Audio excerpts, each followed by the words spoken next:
Hi ആൾ. അപ്പോൾ കുറച്ച് ദിവസമായിട്ട് എനിക്ക് കുറച്ചിങ്ങനെ കാര്യങ്ങൾ വരുന്നുണ്ട്. പക്ഷെ ഞാനത് കണ്ടിട്ടും കാണാത്ത പോലെ അല്ലെങ്കിൽ കേട്ടിട്ടും കേൾക്കാത്ത പോലെ ഒഴിവാക്കിയൊരു സംഭവമായിരുന്നു. അതെന്താ സംഭവം എന്ന് വെച്ചാൽ ഷാജിയുമായിട്ട് റിലേറ്റ് ചെയ്ത് ഇപ്പോൾ ഒരുപാട് കോൺട്രവേഴ്സീസ് സോഷ്യൽ മീഡിയയിൽ നടക്കുന്നുണ്ട്. എനിക്ക് സമയവും ഇല്ല അതൊന്നും കാണാനും. പിന്നെ ഇങ്ങനത്തെ മറ്റൊരാളുടെ ഒരു പേഴ്സണൽ ലൈഫിൽ കയറി ശരി ഏത് തെറ്റ് ഏത് എന്ന് പറഞ്ഞു കൊടുക്കാനോ അങ്ങനത്തെ കമൻസൊക്കെ എനിക്ക് വന്നിട്ടുണ്ടായിരുന്നു. ഷാജിനെ ഉപദേശിച്ചൂടെ, അവൾ ചെയ്യുന്നത് ശരിയല്ലാലോ, അവളുടെ അഹങ്കാരം കുറയ്ക്കാൻ പറയൂ എന്നൊക്കെ പറഞ്ഞിട്ട് കുറേ കമൻസ് മാത്രമല്ല, അവർ നമ്മളുമായിട്ടൊരു ഒരു റിലേഷൻ ഉണ്ടായിരുന്നത് കൊണ്ട് തന്നെ ഒരുപാട് പേര് എന്നെ പേഴ്സണലി അറിയുന്ന ആൾക്കാർ ഫോൺ ചെയ്ത് വരെ ചോദിക്കാനായിട്ട് തുടങ്ങി. അത്രയ്ക്കും ഭയങ്കര ഹ്യൂജായ രീതിയിലാണ് ഇവരുടെ ഒരു കോൺട്രവേഴ്സി പോയിക്കൊണ്ടിരിക്കുന്നത്. അപ്പോൾ നമ്മൾ പേഴ്സണലി അറിയുന്ന ആൾക്കാർ അവരുമായിട്ട് എന്താ റിലേഷൻ എന്ന രീതിക്ക് ചോദ്യം വരുമല്ലോ. അതുകൊണ്ട് ആ ഒരു ഇത് ശരിയാക്കാനും എൻ്റെതായിട്ടുള്ള കുറച്ച് കാര്യങ്ങൾ എവിടെയാണ് എന്താണ് മിസ്റ്റേക്ക് വന്നത് എന്ന് എനിക്ക് തോന്നിയ കുറച്ച് കാര്യങ്ങൾ ഷെയർ ചെയ്യാനും വേണ്ടിയിട്ടാണ് ഈ ഒരു വീഡിയോ ഞാൻ ചെയ്യുന്നത്. ഇതൊരു കണ്ടൻ്റായിട്ട് കണക്കാക്കണ്ട.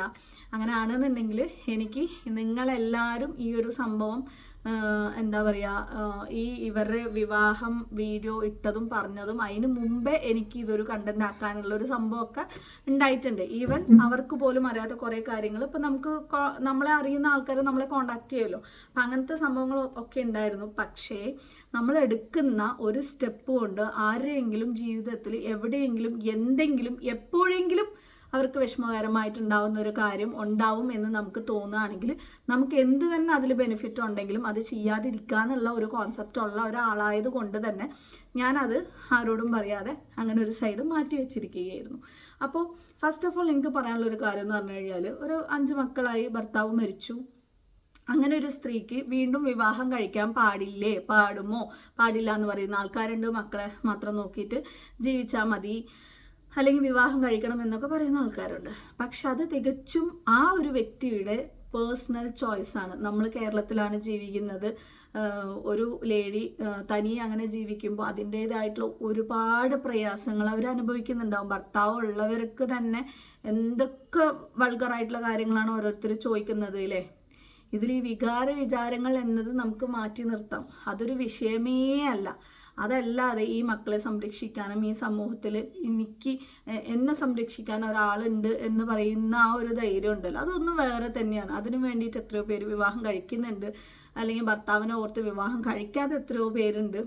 പക്ഷെ ഇതെല്ലാം തന്നെ അവരവരുടെ പേഴ്സണൽ ചോയ്സാണ്. പക്ഷെ ഇവിടെ ഒരു മിസ്റ്റേക്ക് പറ്റിയത് എന്താണെന്ന് വെച്ചാൽ, വിവാഹം കഴിഞ്ഞു എന്ന് പറയുന്നൊരു സംഭവം കുറച്ചൊന്ന് വേറൊരു രീതിയിൽ പറയാമായിരുന്നു എന്നെനിക്ക് തോന്നി. കാരണം ഒരു വീഡിയോ ഒക്കെ ചെയ്യാം. അൽഹംദുലില്ലാ, എനിക്കിങ്ങനെ വിവാഹം കഴിഞ്ഞിട്ടുണ്ട്, എൻ്റെ നിക്കാഹ് കഴിഞ്ഞിട്ടുണ്ട്. ഇനി എൻ്റെ മക്കൾക്കും അല്ലെങ്കിൽ എന്നെയും സംരക്ഷിക്കാൻ ഒരാളായിട്ടുണ്ട്, എല്ലാവരും പ്രാർത്ഥിക്കണം എന്ന് പറഞ്ഞിട്ട് ഒരു വീഡിയോ ആണെന്നുണ്ടെങ്കിൽ ഇത്രത്തോളം ഒരു ഇത് വരില്ല. ജനങ്ങൾ നല്ല ആൾക്കാരാണ്. അവർക്ക് ആരെങ്കിലും നന്നാവുന്നത് കാണുമ്പം അസൂയോ അല്ലെങ്കിൽ ഒറ്റയ്ക്ക് തന്നെ ജീവിക്കണം എന്ന് ആഗ്രഹിക്കുന്നവരൊന്നല്ല മോസ്റ്റ് ആയിട്ടുള്ള ആൾക്കാർ. 90% ആൾക്കാരും ഒരാൾ നന്നായി ജീവിക്കണം എന്ന് ആഗ്രഹിക്കുന്ന ആൾക്കാരാണ് ഈ സപ്പോർട്ടേഴ്സ് എന്ന് പറയുന്നത്. ബാക്കി വെറും 10% ഉണ്ടാവുള്ളൂ അവൾ കഷ്ടപ്പെട്ടേ എന്നുള്ളത്.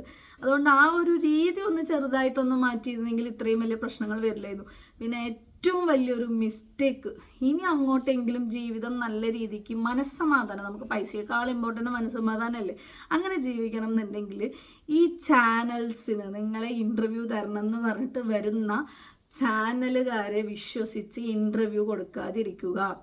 അവർ കയറി ചോദിക്കുന്ന ചോദ്യങ്ങളിൽ നിങ്ങളാരും കുടുങ്ങാതിരിക്കുക. കാരണം എന്താണെന്ന് വെച്ചാൽ നല്ല ബുദ്ധിപരമായിട്ടുള്ള രീതിയിലുള്ള ചോദ്യങ്ങളാണ് അവർ ചോദിച്ച് കൊടുക്കുന്നത്. അവനവൻ്റെ വായ കൊണ്ട് തന്നെ തൻ്റെ പാസ്റ്റിൽ എന്തൊക്കെ നടന്നിട്ടുണ്ടോ അല്ലെങ്കിൽ നടന്നിട്ടില്ലേ എന്നുള്ളത് അവർ തന്നെ ക്വസ്റ്റ്യനും ആൻസറും പറയുന്ന രീതിക്ക് മൂളി കൊടുക്കുന്ന രീതിക്കുള്ള ക്വസ്റ്റ്യനുകളാണ് ഇവർ ചോദിക്കുന്നത്. ഷാജിദയുടെ ലൈഫിൽ എന്ത് നടന്നതാണെങ്കിലും എന്നെ സംബന്ധിച്ച് ബോധേഡാവേണ്ട ഒരാളല്ല ഞാൻ. പക്ഷേ പാസ്റ്റ് ഈസ് പാസ്റ്റ്. ഇനി അങ്ങോട്ട് ഈ 5 മക്കളെയും സംരക്ഷിക്കേണ്ടത് ഈ ഷാജിദയാണ്. അപ്പോൾ ഈ ഇൻ്റർവ്യൂവിന് വിളിക്കുന്ന ആൾക്കാർ എന്തിനാണ് വിളിക്കുന്നത്? ഷാജിദയ്ക്ക് എന്തെങ്കിലും നല്ലതുണ്ടാവണം, ഷാജിദയുടെ ലൈഫിൽ ഭയങ്കര നല്ല നല്ല സംഭവങ്ങൾ മാത്രം നടക്കണം എന്ന് വിചാരിച്ചിട്ടാണെന്ന് കരുതുന്നുണ്ടോ? ഇല്ല. അവരുടെ പേഴ്സണൽ ഇൻകം, അവരുടെ പേഴ്സണൽ ലാഭങ്ങൾക്ക് വേണ്ടി മാത്രമാണ് നിങ്ങളെ വിളിക്കുന്നത്. അതിൽ ചിലപ്പോൾ നെഗറ്റീവ് പബ്ലിസിറ്റി കുറച്ച് ദിവസത്തിനുണ്ടായേക്കാം. യൂട്യൂബിൽ ആൾക്കാർ എന്താണ് സംഭവിക്കുന്നത് എന്നറിയാനും വേണ്ടിയിട്ട് താങ്കളുടെ ചാനൽ കാണാൻ വരാം. പക്ഷെ അത് എത്ര ദിവസം ഉണ്ടാവും?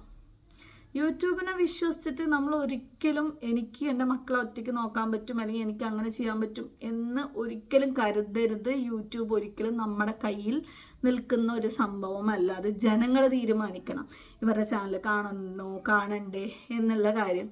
എനിക്ക് ആകെ ഇപ്പോൾ ഒരു വിഷമമുള്ളത് എന്ന് വെച്ചാൽ നമ്മുടെ ചാനലിൽ നമ്മളൊരു വീഡിയോ ഇട്ട് നമ്മുടെ കാര്യങ്ങൾ പറയാന്നുള്ളത് അത് നമ്മുടെ കയ്യിൽ നിൽക്കും. എങ്കിൽ പോലും സോഷ്യൽ മീഡിയയിൽ ഇട്ട് കഴിഞ്ഞാൽ കൈവിട്ടുപോയി. അത് ആർക്കും എപ്പോൾ എങ്ങനെ വേണമെങ്കിലും എടുക്കാം, എങ്ങനെ വേണമെങ്കിലും പറയാം. എങ്കിൽ പോലും കുറച്ചെങ്കിലും നമുക്ക് പറ്റുന്നത് നമ്മുടെ ചാനലിൽ എന്തെങ്കിലും ഒന്ന് ഇട്ട് കഴിഞ്ഞാൽ നമുക്ക് പെട്ടെന്ന് ഡിലീറ്റ് ആക്കണം തോന്നി ആക്കാം. പക്ഷെ വേറെ ചാനലുകൾ എന്ന് പറയുമ്പോൾ അങ്ങനെയല്ല.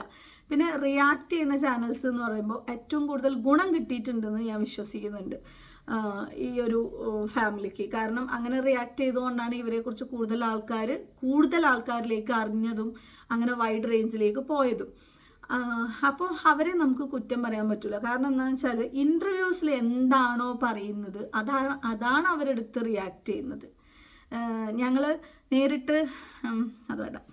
അപ്പം അതിൽ ഒരു കാര്യം എന്ന് പറയുമ്പോൾ ഇതൊരു കണ്ടന്റ് ആക്കി എടുക്കുകയാണ് എന്ന് ഞാൻ ചിന്തിക്കുകയാണെന്നുണ്ടെങ്കിൽ എനിക്ക് ശരിക്കും പറഞ്ഞു കഴിഞ്ഞാൽ ഒരു അതായത് ഈ വീഡിയോസ് ഈ വിവാഹം കഴിഞ്ഞതും മറ്റതും മറിച്ചതും ഒക്കെ നടക്കുന്നതിന് നിങ്ങൾ അറിയുന്നതിന് മുമ്പ് തന്നെ നമ്മളെ അറിയുന്ന അല്ലെങ്കിൽ നമ്മുടെ സബ്സ്ക്രൈബേഴ്സ് ആയിട്ടുള്ള ഒരുപാട് ആൾക്കാരുണ്ടാവും. അപ്പോൾ ഈ ഒരു സംഭവത്തിൽ വേറൊരു ആളെന്നെ കോണ്ടാക്ട് ചെയ്തിരുന്നു.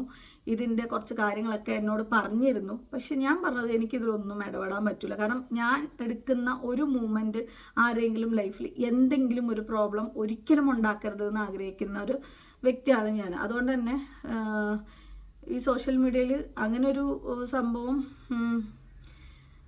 അല്ലെങ്കിൽ അത് വേണ്ട. അപ്പം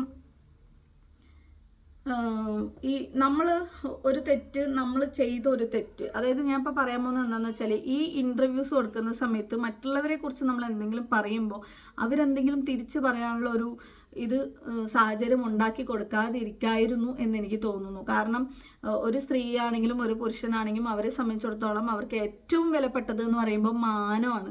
ആ മാനം കളയുന്ന രീതിയിൽ, അതായത് ഇവർക്കെതിരെ വന്നിരിക്കുന്ന ഇപ്പോൾ വലിയൊരു ആരോപണം എന്ന് പറയുന്നത് വ്യഭിചാരോപണമാണ് ഉള്ളത്. ഭർത്താവ് മരിച്ചതിന് ശേഷം പ്രഗ്നൻ്റ് ആയി എന്ന് പറയുന്നത് ഒരിക്കലും ഒരു സ്ത്രീക്കും അംഗീകരിക്കാൻ പറ്റാത്തൊരു വലിയൊരു സംഭവമാണ്. അപ്പോൾ അത് കേൾക്കുമ്പോൾ ഓട്ടോമാറ്റിക്കലി ഭയങ്കര ഫ്രസ്ട്രേറ്റഡ് ആവും, റിയാക്ട് ചെയ്യും. അതൊക്കെ ശരി തന്നെയാണ്. പക്ഷേ ഇതിലൊരു കാര്യം എന്ന് പറയുമ്പോൾ ഇപ്പോൾ ആരെങ്കിലും ഒരാളൊരു തെറ്റ് ചെയ്തു, അവരും പഠിച്ചവനും മാത്രം അത് അറിയുന്ന ഒരു കാര്യമാണെങ്കിൽ അവർ തന്നെ ഓപ്പണായിട്ട് പബ്ലിക്കായിട്ട് അത് ആരോടും മൂന്നാമതൊരാളോട് പറയരുത് എന്നാണ് ശരിക്കും പറഞ്ഞത്. കാരണം അത് മറ്റുള്ളവർ അറിഞ്ഞ് അതൊരു കോമൺ ആയിട്ടുള്ളൊരു കാര്യമാണ് എന്ന് തോന്നിയിട്ട് അവരും കൂടെ ചെയ്യാനുള്ള ഒരു ഇത് വരരുത് എന്നാണ്. പടച്ചോൻ മറച്ചു വെച്ച കാര്യം മറ്റുള്ളവരോട് പറയരുത് എന്നാണ് പറയുന്നത്. അങ്ങനെ ഇരിക്കുമ്പോൾ വേറൊരാളുടെ ഒരു കാര്യം അവർ ചെയ്തതാണെങ്കിലും അല്ലെങ്കിലും ഇത്രയും പബ്ലിക്കായിട്ട് അറിയുന്ന രീതിയിൽ പറഞ്ഞത് തന്നെ ഏറ്റവും വലിയ തെറ്റാണ്. അതെടുത്ത് ബാക്കിയുള്ളവർ റിയാക്ട് ചെയ്തതും വലിയൊരു തെറ്റ് തന്നെയാണ്. ചെയ്യാൻ പാടില്ല. ഇതൊക്കെ റിയാക്ട് ചെയ്യുമ്പോഴും ഈ എന്താ പറയുക ഇൻ്റർവ്യൂസ് വാങ്ങി ഇവരുടെ വായിന്ന് ഓരോന്ന് വരുത്തിച്ച് നമ്മളെന്തോ വലിയ സംഭവമാണെന്ന് കാണിക്കുന്ന സമയത്ത് സത്യം പറഞ്ഞു കഴിഞ്ഞാൽ ആ പിഞ്ച് മക്കളെ ഓർക്കായിരുന്നു. ഈ കമൻസ് അവരെക്കുറിച്ച് മോശമായിട്ട് ഇടുന്നവരോടും എനിക്ക് പറയാനുള്ളത് എന്താണെന്ന് അറിയോ, ആ മക്കളുടെ മുഖം ഓർക്കും. ആ മക്കൾക്ക് വാപ്പല്ല, ഇനി ഉമ്മ കൂടെ ഇല്ലാതാക്കുന്ന ഒരു അവസ്ഥ അവർക്ക് ഉണ്ടാക്കാതിരിക്കുക. ഒരു മനുഷ്യനാണ്, എപ്പോൾ വേണമെങ്കിലും എന്ത് വേണമെങ്കിലും ഒരു മനുഷ്യന് തോന്നാലേ, ആ ഒരു തോന്നൽ അവർക്ക് ഉണ്ടാക്കി കൊടുക്കാതിരിക്കുക. ആ ഉമ്മ നോക്കുന്ന പോലെ ഈ ഭൂമിയിൽ ആ മക്കളെ വേറെ ആരും നോക്കൂല. അപ്പോൾ ഉമ്മ കൂടി ഇല്ലാത്ത മക്കളാക്കി മാറ്റാതിരിക്കാൻ വേണ്ടിയിട്ട് അവരെ അങ്ങ് വിട്ടേക്കും. അവർ വീഡിയോ ചെയ്ത് എങ്ങനെയെങ്കിലുമൊക്കെ ജീവിക്കട്ടെ. എന്തിനാണ് ഈ ഇവരുടെ പുറകെ പോകുന്നത്? അതാലോചിച്ച് ഞാൻ ഈ ഓരോ വീഡിയോസ് കാണുമ്പോഴും ഒരു മനുഷ്യൻ്റെ ആ ഒരു മാനസികാവസ്ഥയെ പറ്റി തെറ്റ് ചെയ്തതാണെങ്കിലും അല്ലെങ്കിലും എനിക്ക് എൻ്റേതായിട്ടുള്ള കുറേ നിലപാടുകളൊക്കെ ഉള്ള ഒരാളാണ് ഞാൻ. അതുകൊണ്ട് തന്നെ ഞാൻ ഇതിൽ സപ്പോർട്ടും പറയുന്നില്ല, എതിർക്കുന്നുമില്ല. പക്ഷെ ഇവർക്ക് പറ്റിയ ഒരു മിസ്റ്റേക്സ് ഉണ്ടല്ലോ, അത് ഇതാണ്. പിന്നെ അതുപോലെ നമ്മൾ കേരളത്തിലാണ് ജീവിക്കുന്നത് എന്നുള്ള ബോധം നമുക്ക് ആദ്യം വേണം. നമ്മൾ എന്താ പറയുക പാശ്ചാത്യ രാജ്യങ്ങളിലൊന്നല്ല. നമ്മുടെ ആൾക്കാർ എത്ര തന്നെ പുരോഗമനം പറയുകയാണെങ്കിലും അത് ഉൾക്കൊള്ളാൻ പറ്റൂല. നമ്മൾ ഒന്നാമത്തതൊരു മുസ്ലിം കമ്മ്യൂണിറ്റിയിൽ വരുമ്പോൾ നമ്മൾ ഈ ലിവിങ് റിലേഷൻഷിപ്പ് അതിനെക്കുറിച്ച് അത് ഒരിക്കലും അത് അംഗീകരിക്കാൻ പറ്റില്ല. കുറേ മിസ്റ്റേക്സ് എല്ലാം തന്നെ പുറത്ത് കൊണ്ടുവന്നത് ഇൻ്റർവ്യൂവേഴ്സാണ്. അപ്പോൾ അവർ ആ മക്കളെ കുറിച്ച്, നിങ്ങളത് വീഡിയോ വാങ്ങി ഒരു 4 ലക്ഷം 5 ലക്ഷം പേര് ഇങ്ങനെ കണ്ടു പോയി, അല്ലെങ്കിൽ 1 മില്യൺ ആൾക്കാർ കണ്ടു പോവും. പക്ഷേ ഈ വീഡിയോസൊക്കെ അവിടെ കിടക്കുകയാണ്, കുറേ ജനങ്ങളുടെ മനസ്സിൽ അത് കിടക്കുകയാണ്. ഈ മക്കൾ വലുതാവുമ്പോൾ അവർക്ക് എന്തുമാത്രം വിഷമമായിരിക്കും. സ്വന്തം ഉമ്മാനെ കുറിച്ച് ഇങ്ങനെ പറയുന്നതും, അല്ലെങ്കിൽ ഇവരെ കുറിച്ച് ഇങ്ങനെ പറയുന്നതും, മരിച്ച വാപ്പാനെ കുറിച്ചിട്ട് പറയുന്നതും, അല്ലെങ്കിൽ ഇവരുടെ ഫാമിലിയെ കുറിച്ച് പറയുന്നതും എന്നൊക്കെ ഭയങ്കര ഒരു ബുദ്ധിമുട്ടുണ്ടാക്കുന്ന ഒരു കാര്യമില്ല. അപ്പോൾ ആ ഒരു ഫാമിലിനെ വിട്ടേക്കും, അവരെങ്ങനെയെങ്കിലും ജീവിച്ച് പോയിക്കോട്ടെ. പാസ്റ്റ് ഈസ് പാസ്റ്റ് ഒക്കെ കഴിഞ്ഞതാണ്. ഇനി അതിലൊന്നും തിരുത്താൻ പറ്റൂല. ഭർത്താവ് മരിച്ചത് എങ്ങനെ, അങ്ങനെയുള്ള സംഭവങ്ങളൊക്കെ സത്യം പറഞ്ഞാൽ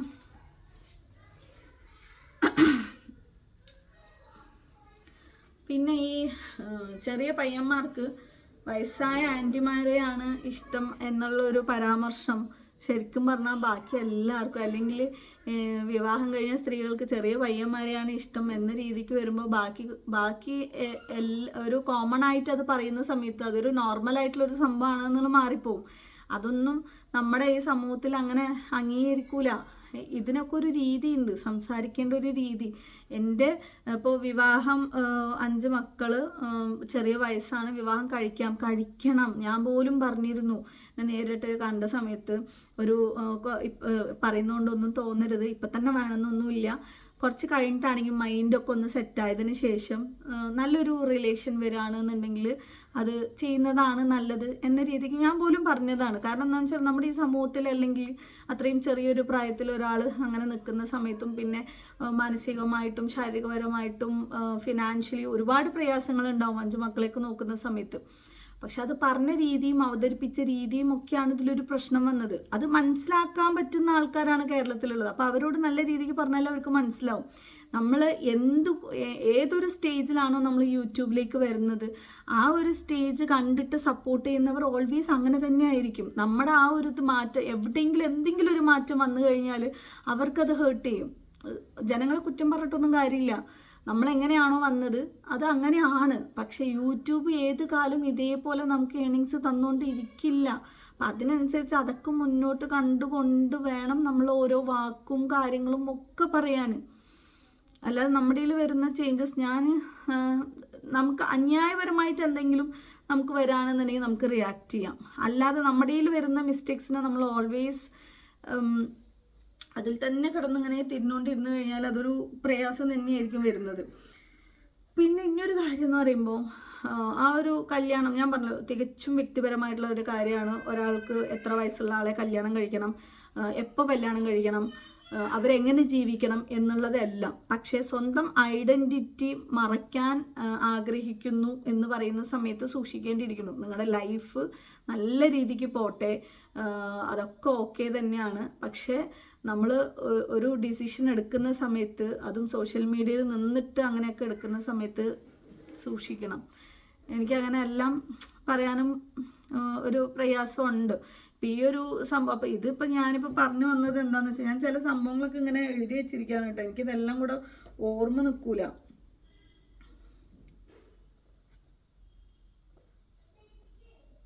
ഈ ഇൻ്റർവ്യൂവിൽ ഇവർ ചോദിക്കുന്ന സംഭവങ്ങൾ ഭയങ്കര കണ്ണിങ് ആയിട്ടുള്ള രീതിയിൽ എങ്ങനെയെങ്കിലും കൊടുക്കണം എന്നുള്ള രീതിയിലുള്ള ചോദ്യങ്ങളാണ് മിക്കതും കണ്ടത്. അതിലെല്ലാം കുടുങ്ങിയിട്ടുമുണ്ട്. ആകെ പോയിട്ട് ഈ തലവെച്ച് കൊടുക്കുക എന്നുള്ളൊരു സംഭവമാണ് ഷാജിദ ഇപ്പോൾ ചെയ്തിട്ടുള്ളത്. ഷാജിദ ഇനിയെങ്കിലും ഒന്ന് ആലോചിക്കുക. ആര് ഇൻ്റർവ്യൂവിന് വന്നാലും നെഗറ്റീവ് പബ്ലിസിറ്റി ഒരിക്കലും നമുക്ക് കുറേ കാലത്തിന് നിൽക്കൂല. അത് കഴിഞ്ഞാൽ തിരിഞ്ഞു നോക്കില്ല ആൾക്കാർ. നമ്മുടെ ആരോഗ്യമുള്ളിടത്തോളം കാലം മാത്രമേ ആ മക്കളെ നല്ല രീതിക്ക് നോക്കാൻ പറ്റുള്ളൂ. എന്ന് പറഞ്ഞിട്ട് മക്കളെ മാത്രം നോക്കി ജീവിക്കണം എന്ന് പറയുന്ന ഒരാളും അല്ല. തനിക്കൊരു ജീവിതമുണ്ട്, തനിക്ക് നല്ല രീതിയിൽ ജീവിക്കാം. പക്ഷേ ഓരോന്നും സൂക്ഷിച്ചും കണ്ടും മാത്രം ബാക്കിയുള്ളവരുടെ കാര്യമാണെങ്കിലും സ്വന്തം കാര്യമാണെങ്കിലും പറയുക. അല്ലാന്നുണ്ടെങ്കിൽ കൈവിട്ട്, ഇതിപ്പോൾ ഏകദേശം ഇപ്പോൾ കൈവിട്ട് പോയൊരു അവസ്ഥയിലാണ് എനിക്ക് തോന്നുന്നത്. കുറേ ആൾക്കാർ പറയുന്നതും അതാണ്. അപ്പോൾ ഇനിയെങ്കിലും കുറച്ച് ദിവസം സൈലൻ്റ് ആയിരിക്കുക എന്നുള്ളതാണ് എനിക്ക് പറയാനുള്ളത്. കുറച്ച് ദിവസം കഴിയുമ്പോൾ നോർമലായിട്ട് കുട്ടികളും കൂട്ടിയിട്ടുള്ള വീഡിയോസ് കാര്യങ്ങളൊക്കെ ആയിട്ട് വരിക. അല്ലാതെ ജനങ്ങളെ പ്രൊവോക്ക് ചെയ്തുകൊണ്ട് ഒന്നും നേടാൻ പറ്റില്ല. റിയാക്ഷൻ ചാനലുകാരെ പ്രൊവോക്ക് ചെയ്തുകൊണ്ടും നിലനിന്ന് പോവാൻ പറ്റില്ല യൂട്യൂബിൽ. കാരണം ഈ ജനങ്ങൾ ഷാജിദയെ കണ്ട് വന്നത് ഒരു സ്പെഷ്യൽ എന്തെങ്കിലും ഒരു കണ്ടന്റ് കണ്ടിട്ടല്ല എന്നാണ് എൻ്റെ ഒരു വിലയിരുത്തൽ. ഈ മക്കൾ ഷാജിദയുടെ ആ ഒരു സ്റ്റേറ്റസ് ആരുമില്ല, 5 മക്കളാണ് എന്നുള്ളത്. അപ്പോൾ അവരെ സഹായിക്കാനും വേണ്ടി വന്ന ആൾക്കാർ അതിനു വേണ്ടി മാത്രമേ നിൽക്കുള്ളൂ.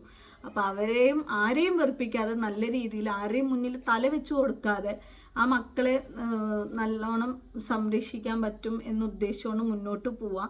പിന്നെ ഞാനുമായിട്ടുള്ള ഒരു റിലേഷൻ പറയുന്നത് യൂട്യൂബിൽ ഇതുപോലെ എനിക്ക് കമൻസ് ഇട്ട് ഒരുപാട് പേര് പറഞ്ഞു. അങ്ങനെ പോയി നോക്കിയപ്പോൾ ഓൾറെഡി എനിക്കറിയുന്ന എന്നോട് മുമ്പ് മെസ്സേജ് ചെയ്ത ഒരാളായിരുന്നു. അങ്ങനെ നമ്മൾ നമ്മുടെ പരിപാടിക്ക് വിളിച്ചു. ആൾ വന്നിട്ടുണ്ടായിരുന്നു, മക്കളൊക്കെ വന്നിട്ടുണ്ടായിരുന്നു. നല്ല രീതിക്ക് ഒരു ദിവസം ഫുള്ളായിട്ട് നമ്മൾ അവരായിട്ട് സ്പെൻഡ് ചെയ്തു. ആ ചെറിയ മോനെ ഞാൻ എന്നിട്ട് പറഞ്ഞത് എൻ്റെ 6ാമത്തെ മോനാണ്. അത്രയും എനിക്കൊരു വാത്സല്യം എനിക്ക് തോന്നിയിരുന്നു. കാരണം ഒരു പിതാവ് നഷ്ടപ്പെടുക എന്ന് പറഞ്ഞാൽ നമുക്ക് സത്യം പറഞ്ഞു കഴിഞ്ഞാൽ ഭയങ്കര ഒരു വിഷമമുള്ള കാര്യമാണ്. ആര് തന്നെ ഉണ്ടെങ്കിലും ആ ഒരു പിതാവ് സ്നേഹിച്ച് നോക്കുന്ന പോലെ ഒരിക്കലും വരൂലല്ലോ.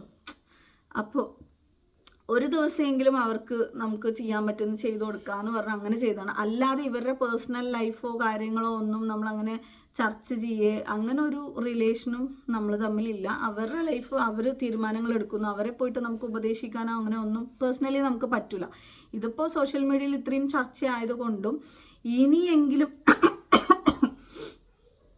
ഷാജിദ ഇൻ്റർവ്യൂ കൊടുക്കാൻ തയ്യാറാണെങ്കിലും ബാക്കിയുള്ളവരും കൂടെ ഒന്ന് ആലോചിക്കുക ആ മക്കളെ കുറിച്ച് മാത്രം. ഇതെല്ലാം ഇവിടെ തന്നെ കിടക്കുന്നതാണ്. അവർക്കത് വിഷമമുണ്ടാക്കുന്ന കാര്യങ്ങളാണ്. ഇനിയും അങ്ങോട്ട് അവർക്ക് ജീവിക്കണം. ഇപ്പോൾ ആ ചെറിയ കുട്ടികൾക്കൊന്നും അറിയില്ലെങ്കിലും പിന്നീട് അവർ ഇതൊക്കെ കാണുകയും കേൾക്കുകയും അതിൻ്റെ അടിയിൽ വരുന്ന മോശം കമൻസ് വാക്കുകയും ചെയ്യുന്ന സമയത്ത് അവരുടെ ജീവിതത്തിൽ അത് വലിയൊരു ട്രോമ ആയിട്ട് മാറും. വാപ്പല്ലാത്ത കുട്ടികളല്ലേ, അവരെ എങ്ങനെയെങ്കിലും ആ ഉമ്മയെങ്കിലും നോക്കിക്കോട്ടെ, അവരെ കണ്ടന്റ് മാത്രം ചെയ്തിട്ട് പോയിക്കോട്ടെ.